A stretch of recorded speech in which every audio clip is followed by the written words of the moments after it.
been a blur, Don. It's it's fun, but as soon as you go to work, there's just so many decisions to make, and just talking to players and a lot of time on the phone. I've got over about 1,000 text messages, and I can't even get to those. And I feel so bad. There's been so many people who reached out to me, and a ton of phone calls. So it's a great question, but we're busy, putting a staff together, talking to our players. And again, just on the phone, constant recruits. But I think I got to bed last night about 4, the night before that about 4:30, and then meetings early in the morning. So, yeah, it's been busy, but it's been fun. So I'm excited to be here. We are moving as quick as we can, Don, but at the same time, these hires are just extremely important. So we're going to take our time, make sure we get the right people. I've always said, and one of my the biggest reasons for this success I've had in the past, I've been fortunate to surround myself with good people, guys that love the game and that want to work hard and, loyal to me as well. So we've got a short list and we're going through that, but that's our first priority along with just recruiting. Our kids, my daughter and son had some, medical issues. My son is profoundly deaf, and he's got a great success story. But when they were 3 and 4 years old, we just felt like we need to get back to home where we had support. My wife's family's in Amarillo, of course, mine's here in Brownfield and Lubbock. We just needed that family support. So more than anything, it was a family decision. And boy, I've missed basketball ever since. I love being in hockey. I was doing that for like 7 years. But even when I was in hockey, I was sneaking over to South Plains and trying to help Coach Green coach, and John Copeland at Lubbock Christian, and Todd Duncan at Trinity. Anybody wanted me to come get on the floor and get guys in defensive stance, that's what I wanted to do. So if anything, it just reminded me and just rejuvenated me that I just love basketball. I want to be a part of it. So I got my start at Howard College back as an assistant back in 79 and 80. So I went back to them again, leaned on them, said, hey, give me a job. And I was blessed and fortunate enough to get back in coaching. Once you get out, it's tough to get back in, and people told me that. So I owe a lot to Howard College. Well, first with Coach Sutton, that family name, one of the guys that I admire the most in my coaching career. Coach Myers was a big influence on my coaching. Also Bob Knight, John Wooden. But Eddie Sutton was a guy I greatly admired. I'd love to go out and watch his guys practice. And even when Sean Sutton played, I was so impressed with him as point guard. And then we've been friends through the years. So loyalty, and we have a great relationship. So that's a no-brainer getting him back. And then Coach Peary's got great contacts across the country. Been a great head coach, associate head coaches at Santa Clara. I met him the first time I met him, he was assistant coach at Utah. They were in talking to a couple of my guys that year. I had Jae Crowder on that team. So we developed a good relationship there, been friends ever since. In this business, just so important that you want to surround yourself with guys that believe in you and you believe in them. And so we've been talking for years about trying to get together and coach. And so timing's right. And I had to ask you just one time, and he was ready to come on board, and he sacrificed a head coaching job on a Division I level. He's very successful. So he's coming here because he believes in us and believes in this program. So we're fortunate to have him. You guys are going to love him. Great guy, really sharp, great, excellent recruiter, and he knows how to win. I think you look back in his junior college, he may have the best winning percentage in all junior college at Indian Hills and at College of Southern Idaho. So we're getting a great coach on the floor as well. I think that comes a lot, but from his coaching with Coach Knight. That's the way Coach Knight believed. He played that position as basketball, and we're going to do that as well. It's a great selling point with recruits because we have everybody playing every position. So we want guys that can, face the basket, dribble, pass, and shoot. And we'll continue some of that. But Joe, we're also going to have we're going to play faster, get down the floor. We'll have a little bit more purpose, I think, with our movement and what we're doing. Maybe a little more European style, but it'll be attacking type defense. But I learned a lot about the defense or the offense because of my defense. So things that bother us defensively, with angles and ball screens and ghost screens, and so we'll be doing a lot of those things the things that I hate guarding. So we'll implement that on the offensive end. On this past staff I've been on, nearly everyone on that staff had JUCO experience, and so does, again, Coach Peary. My son's at a junior college right down the road, to Mexico Junior College, best friend over at South Plains. I'll use those relationships that help recruit. But at the same time, we're just going to go after the best players, whether it be overseas, whether it be junior college players, transfers in the portal. But we're wide open, and we're being as aggressive as we can to talk to all the coaches that I've known over the years, and we're a little bit behind here, but we got some great names, and hopefully we'll be able to announce some of those soon. I'm naive, Coach. I'd never do that again. So, but. I appreciate the question, Phil. We have been great friends. As a coach, you have to be consistent, and you guys have to know that you're going to put character and you're going to put the team first, and those rules are very important. We all agree to them. And I'm still that way. I'm here I want these guys to understand who I am, but we're going to play together. We're going to play hard. We're going to play for each other, but we have to respect each other, respect the game, and respect the rules. So that's never changed, and I think the guys embrace that, and it's been a great relationship with all my players. And even I get letters later in life. Thank God, Coach. I got one from Gerald Temple a few years back. He was one of those guys that actually kicked off the team, and he wrote me such a nice letter. He's coaching down in Galveston, but I think even if they don't appreciate it during the moment, they come back later and know that we're trying to do things to help them not only as a better player at the time, but a better person to cope with things in life.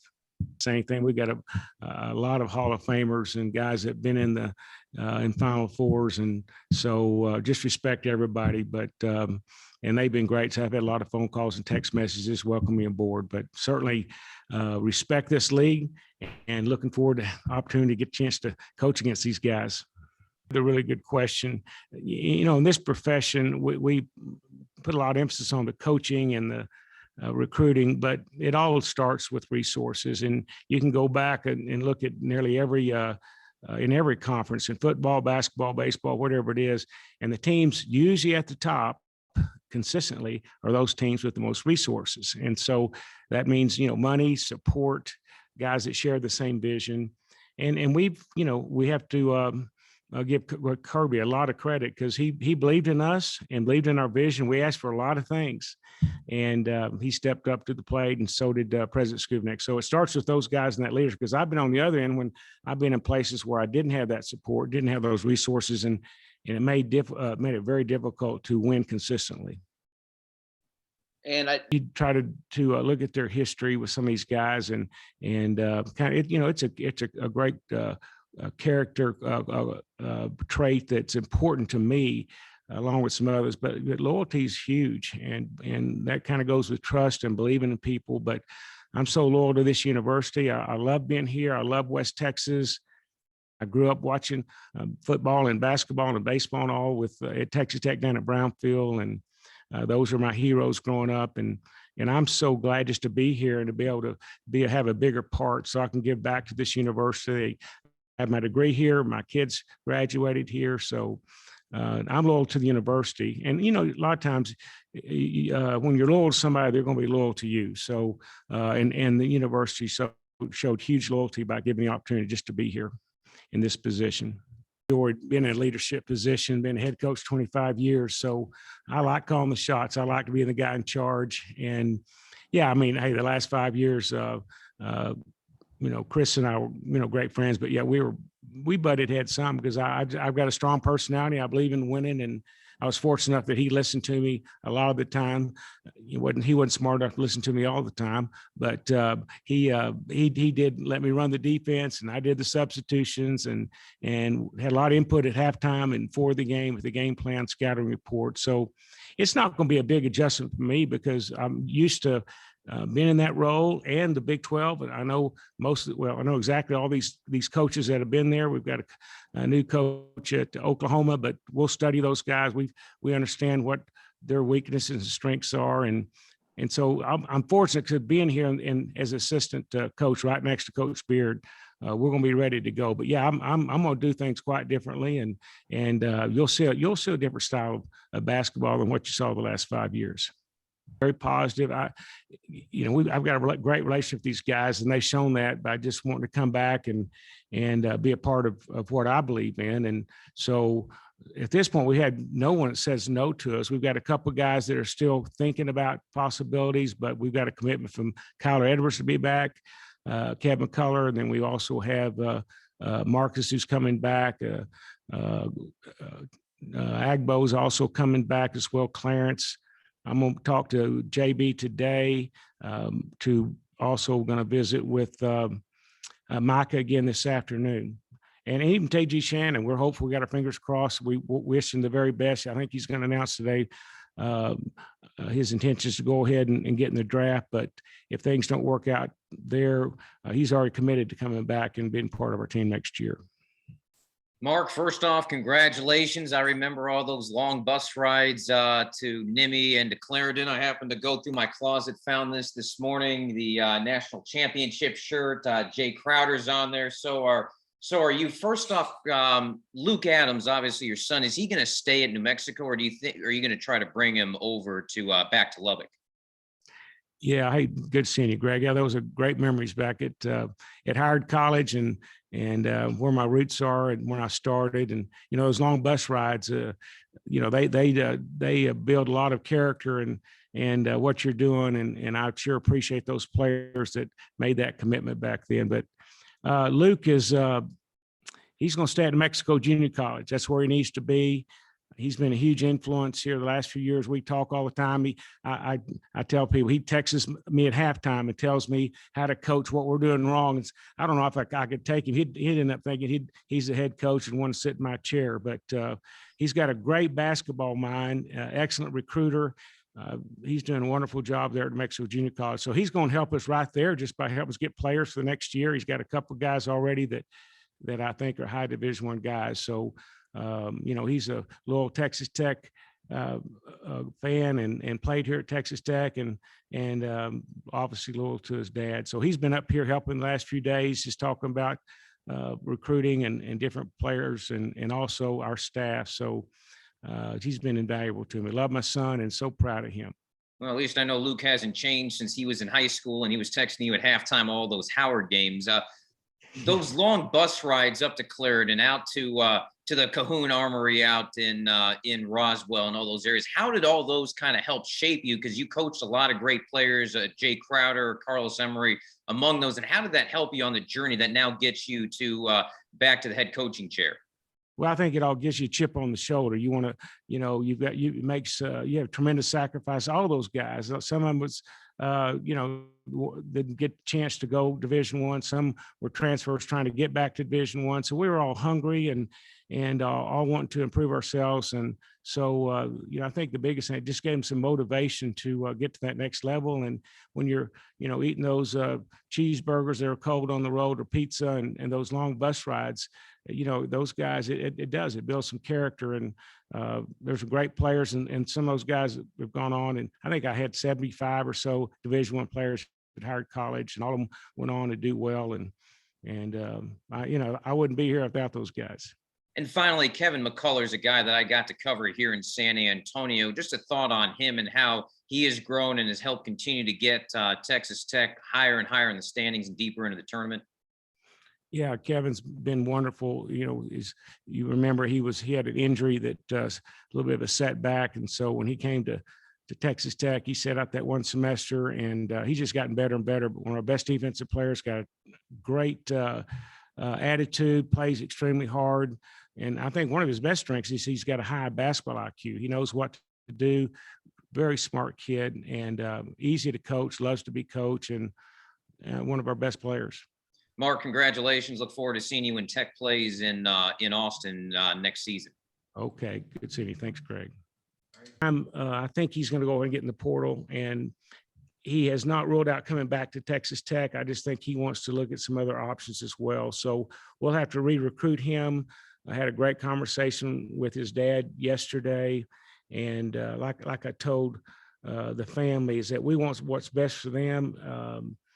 If Texas Tech isn't a great fit, then we understand that. We want to support him any way we can. At the same time, his family just said that they love Texas Tech. They appreciate the social media support, the fan support, and they were still considered coming back, but wanted to talk to some other schools. I love Coach Green. He was in my wedding, so we go way, way back, and great offensive mind. He's respected all across the country. He may win his fourth championship coming up here in a couple of weeks. He's got a couple of guys injured. We talk daily, and yeah, but he's a guy that we may put on staff, but have great respect for him and his knowledge of basketball. And we've had I've known him for 35, 40 years. So he'd be a guy that I think could make a positive contribution if he came on board. You can look at my physique and you'd think I'm probably an expert in that in that position, but that is a big a role to fill with losing John Riley. But we've got some great candidates. I mean, I was surprised at some of the candidates that have come to us. So we're gonna put someone in that position that's going to be really, really good, because that's one of the positions that I think is most important, other than the recruiting on our staff. And we got a great facility off the Womble, 5,000 square foot weight room. And so we'll be able to recruit a great staff member there in the strength and conditioning position.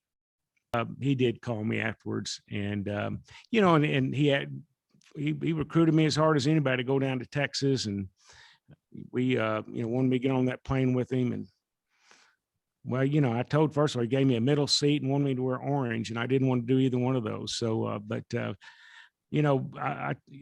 Texas Tech is where I want to be. Coach knew that and respected that, but made a real hard push, which I appreciate. I was flattered by that, but I wanted to stay here, and it was a little bit of a risk. Even though it was a long shot, I want to take that chance to be the next head coach, and obviously it worked out. But he did call me the next day and had a lot of nice things to say, and I appreciate that phone call. It's so much to me. A little surprised, as hard as I'm on defense with some of these guys, that they'd still believe in me. But that was so special. That Elite Eight year and the Final Four. Those are some great kids, great character guys. They wanted to be coached. They loved basketball, and to have them come out and endorse me, it just brought tears to my eyes. I just really appreciated their endorsement.